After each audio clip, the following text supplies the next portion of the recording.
रविवार की बड़ी महिमा है अपने आप में। स्नाने दाने जपे होमे ब्राह्मण नाम च तर्पणे।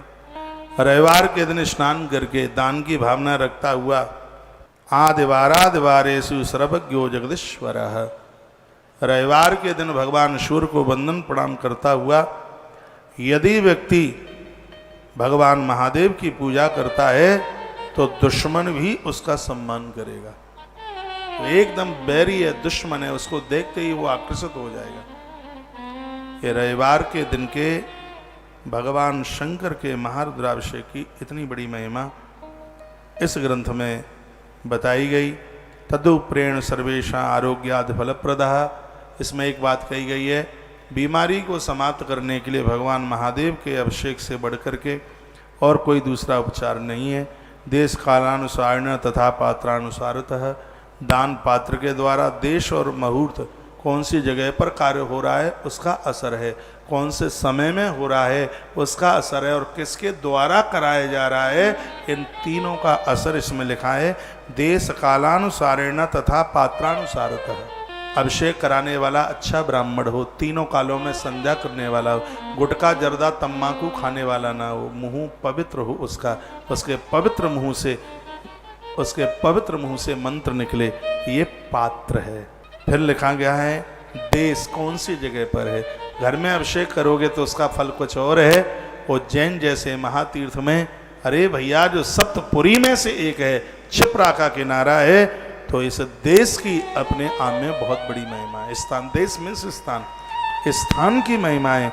और शंकर कहते हैं काल, समय की भी बड़ी महिमा है।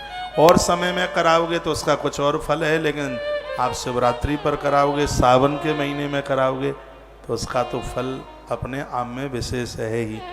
इसलिए कह दिया देश कालानुसारेण तद्रूपेण सर्वेषां आरोग्याद फलप्रदः। हे नंदी, फल के ऊपर, निरोगता के ऊपर देश काल और पात्र की बहुत ही विशेषता होती है।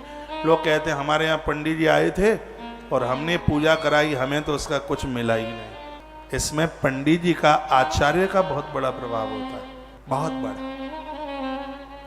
एक टीचर को 3000 रुपया तनख्वाह मिलती है, 1 घंटा पढ़ाने को जाता है। एक ऐसा भी शिक्षक है वो 1 घंटे पढ़ाने के 50,000 रुपया लेता है। उनकी योग्यता है, उनकी गुणवत्ता है दोनों की। कोई तो दोनों में अंतर है, बिल्कुल अंतर है, बिल्कुल। ब्राह्मण की एकाग्रचित्तता, ब्राह्मण का संयम, ब्राह्मण का नित्य नैमित्त कर्म, शंकर भगवान की भाषा में इस पूजा में यही श्रेयस्कर होता है। ऐसे ब्राह्मण कहाँ मिलेंगे जो जर्दा बीड़ी सिगरेट तम्बाकू, नहीं तो मुंह चबेना सा चबाते ही रहते हैं, बगल में थूकते रहते हैं, बगल में आलोचना नहीं है तो हो रहा है। गणेश पुराण में लिखा है कि ब्राह्मण के मुख से भगवान भोजन करते हैं, तो ब्राह्मण का मुख तो अतिशय पवित्र होना है। एक बात बोलूं, अभिमान के साथ नहीं बोल रहा हूं, हमारा जैसा ब्राह्मण किसी के घर में एक पूड़ी भी खा के आ जाए तो पितर नाचेंगे पितृलोक में, क्योंकि जीवन में चाय भी नहीं पी तो, और तो एमाल तो छोड़िए, पूरी जीवन की बात कर रहा हूं, जन्म से लेकर चाय पी नहीं। गुटखा बीड़ी सिगरेट तम्बाकू पता ही नहीं है कि ये भी कुछ, इसका भी कोई स्वाद होता होगा। सभी ब्राह्मण को ऐसा ही होना चाहिए। भगवान शिव की भाषा में देश यानी स्थान, काल यानी समय, और पात्रानुसारतः किसके द्वारा पूजा कराई, उस आचार्य, समय और स्थान, इन तीनों का महत्व होता है। द्रव्यम श्रद्धानुसारेण तथा लोकानुसारतः। जो भी द्रव्य आप खर्च कर रहे हैं, पैसा खर्च कर रहे हैं, उसमें अश्रद्धा नहीं, उसमें श्रद्धा होनी चाहिए। ऐसा समझ करके नहीं कि पंडित जी खुश हो जाएंगे बड़ी नोट देख करके, ऐसा सोच करके हम इनको ज्यादा देंगे तो ये कहीं इनके काम में आएंगे, इनकी जरूरत में आएंगे, मेरा धन धर्म में लग जाएगा, ऐसा भाव होना चाहिए।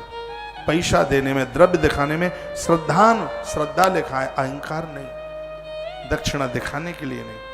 वो तो जितना छिपा करके दिया जाएगा उतनी ही ज्यादा ये प्रभावान्वित होगी, प्रभावशाली। यजमान को ये लगे मैंने बहुत कम दिया है, और ब्राह्मण को ये लगे कि मैंने बहुत ज्यादा ले लिया है, इसमें दोनों का कल्याण है, ब्राह्मण का भी और यजमान का। ताली बजाना मत, आज शुक्रवार बजाते नहीं।